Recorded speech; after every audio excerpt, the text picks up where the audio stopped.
શું 4 પ્રકારની જડીબુટીને મિક્સ કરીએ એટલે આયુર્વેદ ઔષધિ બની જાય? સોરી, પણ આ સાચું નથી. આજકાલ સોશિયલ મીડિયામાં એવો ટ્રેન્ડ ચાલે છે કે ઘેર બેઠા બનાવો આયુર્વેદિક ઔષધિથી. આ બધું દેખાવમાં જેટલું સરળ લાગે છે ને, એટલું આયુર્વેદિક ઔષધિકરણ સરળ નથી હોતું. એ આજે મારે તમને કહેવું છે. જુઓ, આપણે ઘેર સિમેન્ટ અને રેતી મિક્સ કરી દઈએ ને એટલે આપણે બિલ્ડિંગ નથી બનાવી શકતા. તેવી જ રીતે આપણે ઘેર થોડી એવી જડીબુટી લઈ આવીને હર્બ્સને મિક્સ કરી નાખીએ એટલે ઔષધિ ના બને. ઔષધિ બનાવવાનું એક સાયન્સ છે. આ બાબતને આપણે 3 બાબતોમાં સમજીએ.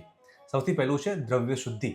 રો મટીરિયલની ક્વોલિટી કેવી છે, તમે બજારમાંથી જે જડીબુટી લાવો છો એ ફાર્માસ્યુટિકલ ગ્રેડની છે કે નહીં, એ તમે કેવી રીતે સમજી શકશો? વળી આયુર્વેદિક ઔષધિકરણમાં દરેક દ્રવ્યને શુદ્ધ કરવાની એક પ્રક્રિયા હોય છે.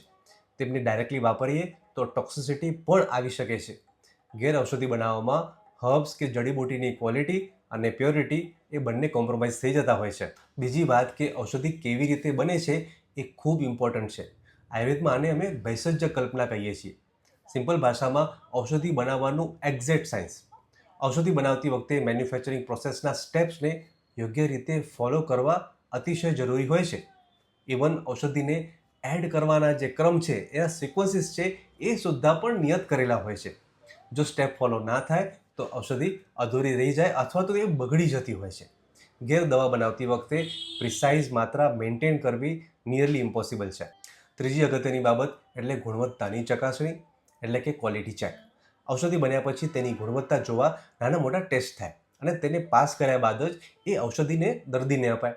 ઘેર આવા કોઈ પણ ટેસ્ટિંગ શક્ય જ નથી અને તમને ખબર જ ના પડે કે ઔષધિ યોગ્ય બની છે કે નથી બની. જ્યારે આવી કોઈ ઔષધિના ધારા પરિણામ આપણને ન મળે ને, ત્યારે આપણે એવું કહીએ કે આયુર્વેદ કામ જ નથી કરતું. પણ હકીકતમાં તો ઔષધિ સાચી રીતે બની નહોતી એટલે રિઝલ્ટ ના મળ્યું અને પૈસા પણ બરબાદ થઈ ગયા. અને મારા વૈદ્ય ડૉક્ટર મિત્રોને પણ એક નમ્ર વિનંતી છે કે આયુર્વેદ એજ્યુકેશનના વિડીયો જરૂરથી બનાવો. નોલેજ શેરિંગ બહુ જરૂરી છે, પણ ઘેર ઔષધિ બનાવવા માટે પ્રોત્સાહિત કરવા યોગ્ય નથી. આપણે આયુર્વેદને એલિવેટ કરવાનું છે, આયુર્વેદને ડાયલ્યુટ નથી કરવાનું. આપણે સૌ આયુર્વેદને ખૂબ પ્રેમ કરીએ છીએ, પરંતુ તેને અપનાવવા માટે ખૂબ સગવડિયો રસ્તો અપનાવીએ છીએ, જે ઘણી વખત મિસલીડ કરતું હોય છે.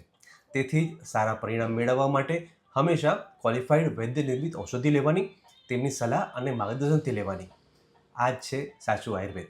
માહિતી ગમી હોય તો લાઈક કરો. તમારા જાણમાં કોઈ એવું હોય કે જે ઘરે ઔષધિ બનાવીને લેતું હોય તો એને સેન્ડ પર કરો અને આવી જ ઓથેન્ટિક હેલ્થ ટિપ્સ મેળવવા માટે અમને ફોલો પણ કરી રાખો. શુભમ ભવતુ.